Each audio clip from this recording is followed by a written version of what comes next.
دوسری کتاب جو ہے الغدیر فی الکتاب و سنت والادب،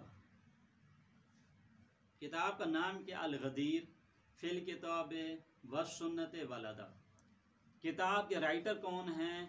عبد الحسین۔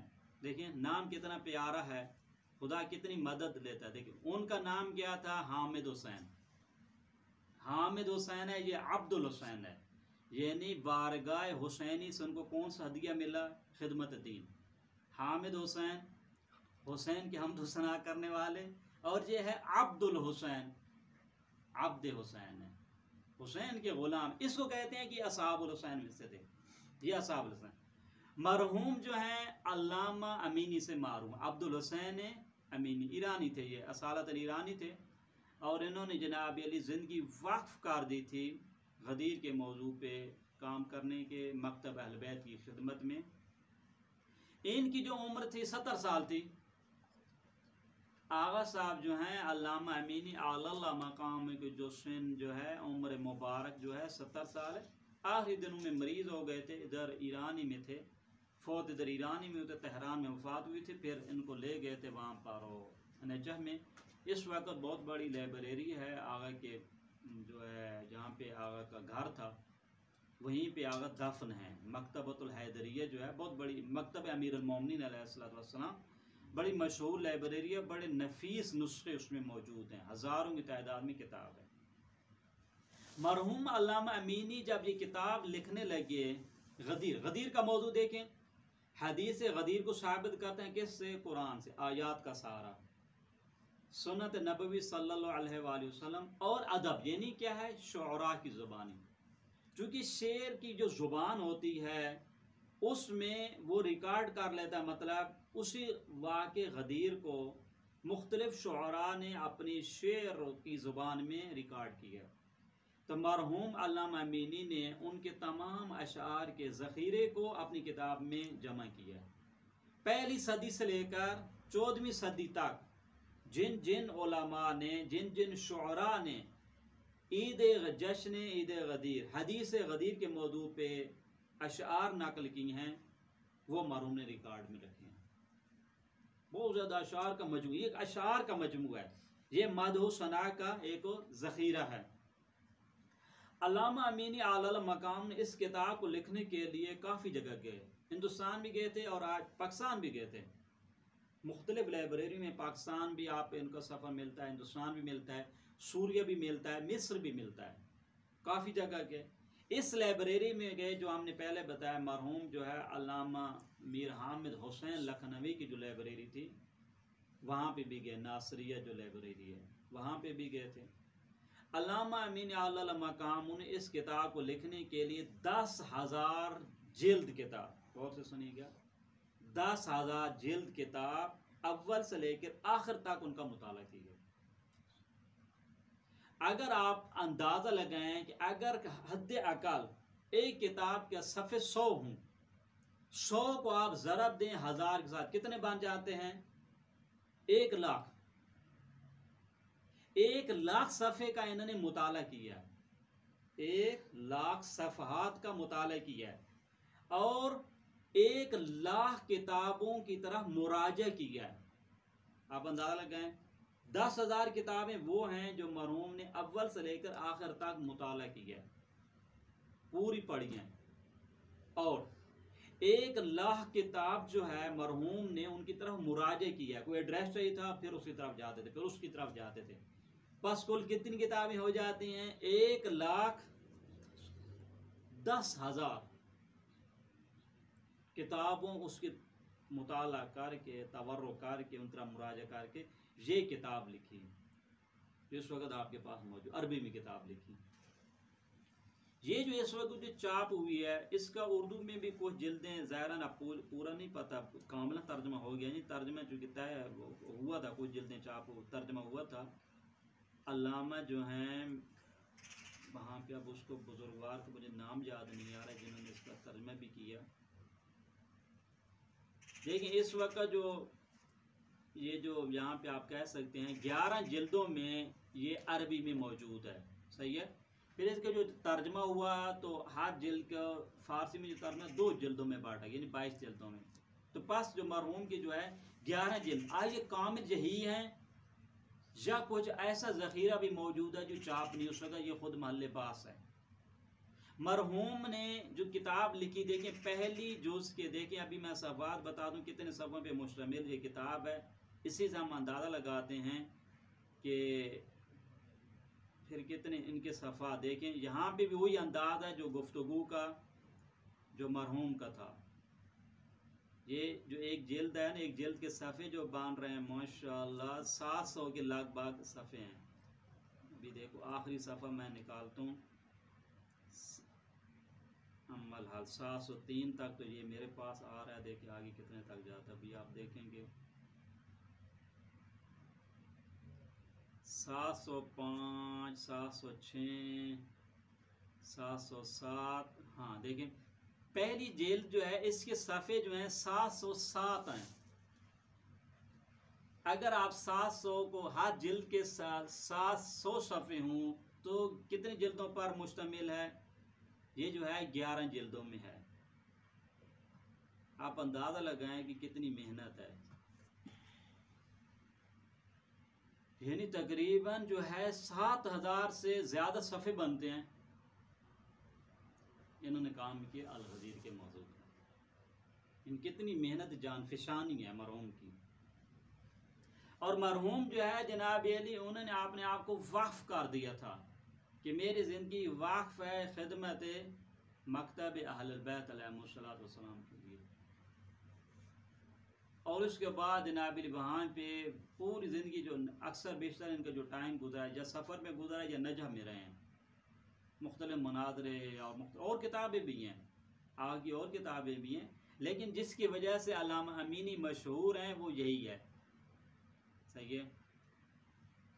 مجھے یاد آ رہا ہے کہ قبلہ کا ذکر بھی مناسب سمجھتا ہوں یہاں پر ہو. ممکن ہے بعض کو اختلاف ہو سکتا ہے ہماری گفتگو سے، لیکن نظریہ جو ہوتا ہے وہ حقیقت پر مبنی ہوتا ہے کہ بعض جو ہوتے ہیں افراد تفرید پایا جاتا ہے. تو ہم افراد تفرید کے قائل نہیں ہیں. جب شیخ آیت اللہ محمد سے نجفی صاحب ایران آئے تھے، صحیح ہے، تو ایران میں ان سے انٹرویو لیا گیا تھا. تو انٹرویو میں ان سے پوچھا گیا ہے کہ علم مناظرہ آپ نے کس سے سیکھا ہے؟ انہوں نے کہا تھا کہ ہم جناب علی علامہ امینی کی خدمت میں جایا کرتے تھے. یعنی اس کا مطلب ہے اس کا شاگرد زندہ تابندہ بھی آپ کے پاس پاکستان میں موجود ہے. وہ بار کسی کو اختلاف ہو سکتا ہے، ممکن ہے آپ کو نظریات سے اختلاف ہو سکتا ہے، حتیٰ کہ ولایت تکوینی کے مسئلے میں ہمارا موقع واضح ہے جو ہم نے بتایا کہ قبلہ صاحب کو جو بھی ہو. لیکن یہ شخصیت آپ کے پاس موجود ہے. انہوں نے استفادہ کیا ہے مرحوم علامہ امینی سے، اور وہ کافی سارے آپ ان سے علامہ امینی کے حالات زندگی پوچھ سکتے ہیں.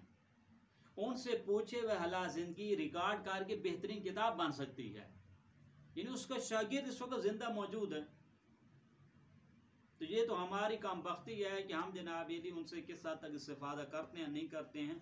ایک چھوٹا سے اختلاف کی وجہ سے ہم ایک شخصیت کو ریجیکٹ کر دیتے ہیں.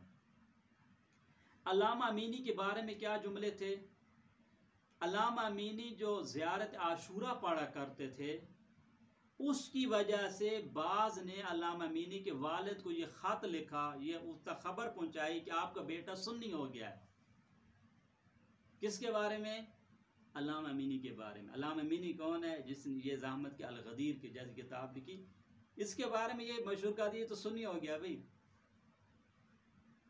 یہ وہ ہوتے ہیں جو کہتے علم ہیں مکتب کے، ان کی یہ خدمات ہیں. لہذا اگر ایک چھوٹا سے اختلاف ہو جائے تو مثبت چیز کو لینا چاہیے. بھئی یہ مزہ نہیں ہے چونکہ مجھے آغا صاحب سے کسی شخصیت سے اس مسئلے میں اختلاف ہے پر اس کی ساری باتیں غلط، یہ صحیح نہیں ہے. اور یہ اس طرف سے بھی صحیح نہیں ہے.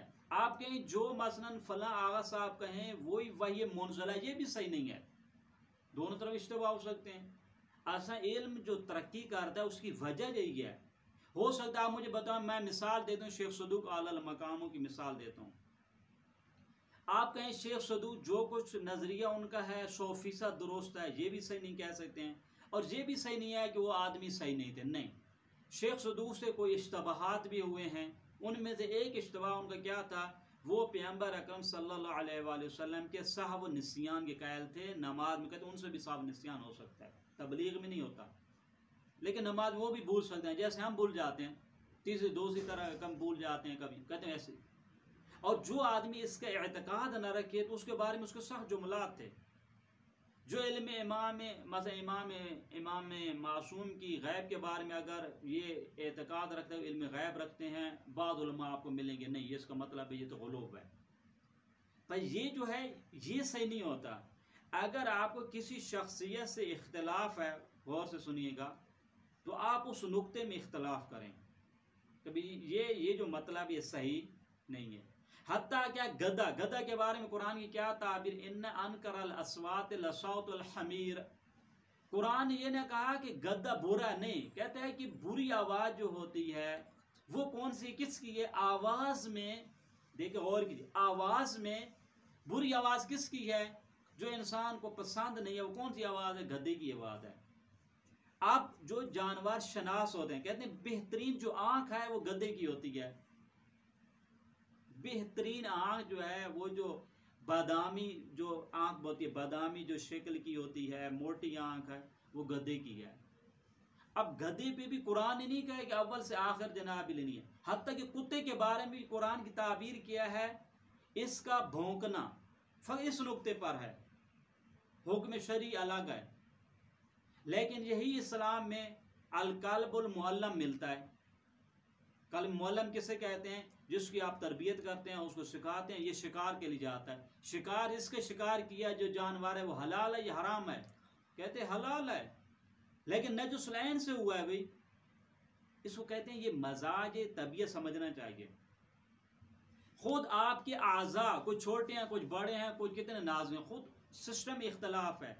ایک شخصیت ایک نظریے اختیار کرتی ہے تو آپ کہہ سکتے ہیں نہیں یہ نظریہ صحیح نہیں ہے، لیکن اس نظریے کی وجہ سے آپ جناب کل انکار کر دیں اس کی خدمات کو، یہ بھی صحیح نہیں. ہاں ایک بعض اوقات ایسا نظریہ ہوتا ہے جو آپ کے مکتب کے بالکل خلاف ہے، ایک وقت میں نہیں، اس مکتب کے خلاف نہیں ہے، اس مکتب کے ترجمانوں کے خلاف ہو سکتا ہے.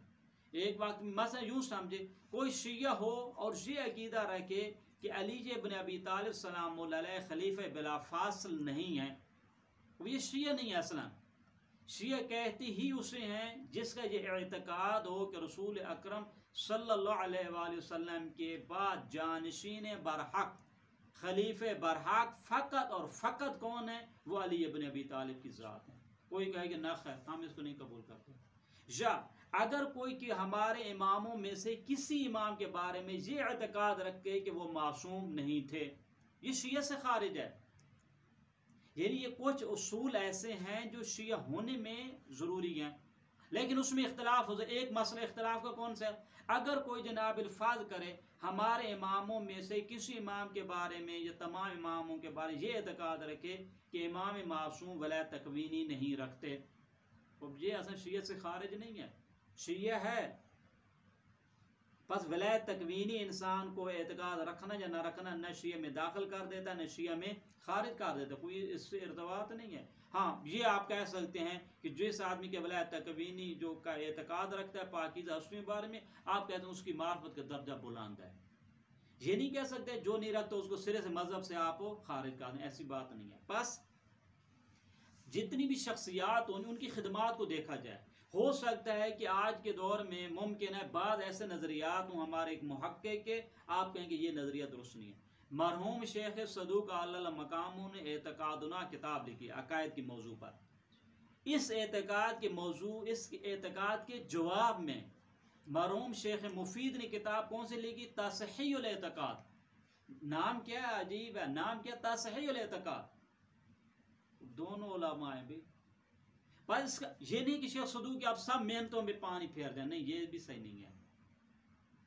بس یہ ذہن یہ تفکر ہمارے ذہن یہ نہیں کہ جناب ابھی آپ درسوں میں جاتے ہیں درس خارج میں وہاں پہ آپ شیخ اعظم انصاری علی المقام کی گفتگو شروع ہوتی ہے، جہاں پہ جو آپ کا جو محقق ہے مجتہد ہے وہ گفتگو جب شروع کرتا ہے وہ اعتراض کرتا ہے ابھی یہ مطلب صحیح نہیں ہے یہ مطلب صحیح ہے. در عین حال شیخ صدوق کی قداست پر شیخ انصاری قداست بے اعتراض ہو نہیں کہ جو مقدس اردویلی جس کا لقب بھی آپ مقدس بولتے ہیں، بعد میں کتاب میں لکھی آپ نے دیکھا ہوگا مرحوم صاحب جواہر نے، انہوں نے کہا یہ کیسا تقوی ہے جو آپ یہ نظریہ اختیار کر رہے ہیں، جگہ جگہ آپ کو ملے گا۔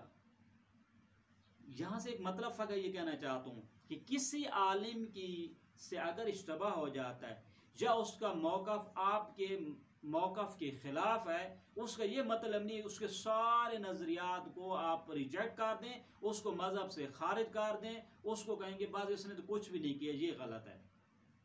یہ ہمارا مزاج ہونا چاہیے، درست ہے۔ علامہ امینی کے بارے میں یہی شہرت ہو گئی کہ یہ تو ماشاءاللہ جناب المکتب البیت سے دور ہو چکا ہے۔ یہ جو چیزیں ہوتی ہیں یہ افسوسناک ہوتا ہے۔ کتنی شخصیات ہیں، مرحوم علامہ سید مرتضی عسکری اعلی حرم میں دفن ہے، بی بی بارگاہ حضرت فاطمہ معصومہ سلام اللہ علیہ کی بارگاہ میں دفن ہے۔ ان کے بارے میں مشہور ہو گیا کہ یہ جناب علی اصل ولایت سے ہٹ چکے ہیں، امامت سے ہٹ چکے ہیں، مکتب سے ہٹ چکے ہیں۔ ان کی ایک کتاب سے 10,000 شیعہ لوگ ہوئے۔ جب انہوں نے کتاب لکھی تھی وہاں پہ گئی تھی افریقہ میں، معالم المدرستین، آپ نے کتاب دیکھی، اس کو اردو ترجمہ بھی ہو چکا ہے، معالم المدرستین، ایک کتاب سے 10,000 شیعہ ہو رہے ہیں، اور اس کے بارے میں کیا مشہور کر دیا، یہ تو اصلا جناب پٹڑی سے اتر چکا ہے۔ یہ کیا مطلب ہے؟ ہر عالم میں اشتباہات ہو سکتے ہیں، کوئی عالم معصوم نہیں ہے۔ ہمارا مگر نظریہ نہیں کہ 14 کے معصوم کیا معنی کے قائل ہیں، کیا مطلب ہے؟ اس کا مطلب ہے صحابی بھی اشتباہ کر سکتا ہے۔ ہم نے تو یہی کہا صحابی بھی اشتباہ کر سکتا ہے، صحابی کے بارے میں معصوم ہونے کے قائل لوگ نہیں ہیں۔ ہم کتنی شخص، ہم ابو ذر کو معصوم تو نہیں مانتے، مجتہد بھی اسی طریقے سے یہ بھی اشتباہ کر سکتے ہیں۔ بھئی آپ کے مجتہد نے آج یہ نظریہ اختیار کیا، کل دوسرا مجتہد وہ کہے گا کہ یہ جو نظریہ ہے اس میں اس لحاظ سے اگر اس زاویے سے دیکھا جائے تو نتیجہ یہ بنتا ہے۔ بس نقطہ اس ذہن میں رکھنا چاہیے۔ ہمارے پاکستان میں بھی قبلہ آیت اللہ شیخ محمد حسن نشوی صاحب نے اس پہ بھی کام کیا، ان کی بھی کتابیں ہیں، ان کی جو اثبات الامامت اسی موضوع پر ہے، جو وہ شاگرد ہیں علامہ امینی اعلی مقام، اس کی کتاب سے قابل استفادہ ہے، اس سے بھی استفادہ کرتے ہیں۔ بھئی جو چیز جہاں سے بھی آپ کو اچھی ملتی ہے وہ لے لو۔ آپ کا ہدف کیا ہے؟ مکتب کا دفاع کرنا۔ خوب اگر آپ اس سے ملتا ہے اس سے لے لو، دوسرے سے، مگر آپ جناب محققین کتابوں میں نہیں جاتے ہیں، اس سے بھی استفادہ کیا جا سکتا ہے۔ بس یہ جو بزرگان جو زحمت کرتے ہیں، ہمارا کام ہے ان کی زحمتوں سے استفادہ کرنا، ان کے تجربات سے استفادہ کرنا۔ ان کی جو پہلی جلد ہے غور کیجئے، علامہ امینی اعلی اللہ مقام کی پہلی جلد میں پہلی حدیث سے شروع کی ہے، پہلا لفظ جلد کا انہیں کہاں سے شروع کیا؟ حدیث سے۔ حدیث ہے پیغمبر اکرم صلی اللہ علیہ وآلہ وسلم کی حدیث ہے، عنوان و صحیفۃ المومن حب علی ابن ابی طالب۔ لیکن یہ مومن کے اعمال نامے کا جو عنوان ہے، موضوع ہے، ہر کتاب کا عنوان ہوتا ہے نا، موضوع ہوتا ہے۔ کہتے ہیں کہ مومن کو جو صحیفہ دیا جائے، قیامت جو صحیفہ دیا جائے گا، اس کا نام اعمال دیا جائے گا، اس کو کتاب دی جائے گی، اس کی ہیڈنگ کیا ہے؟ حب علی ابن ابی طالب۔ یہاں سے اور کوئی یہ چاہتا ہے من سر ان یحیی حیاتی ویموت مماتی، یحیی حیاتی بھی پڑھ سکتے ہیں، من سر ان یحیی حیاتی، جو یہ چاہتا ہے کہ میری طرح زندگی گزارے، پیغمبر اکرم صلی اللہ علیہ وآلہ وسلم فرمائے، اور وہ چاہتا ہے کہ میری طرح اس کی موت ہو،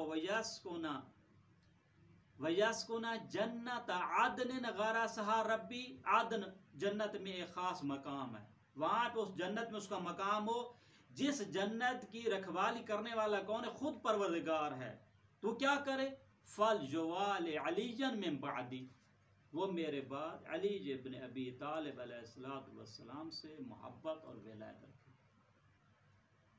وَالْجُوَالِ وَلِيَّهُ، اور اس کے ولی سے بھی کیا کرے؟ محبت کرے۔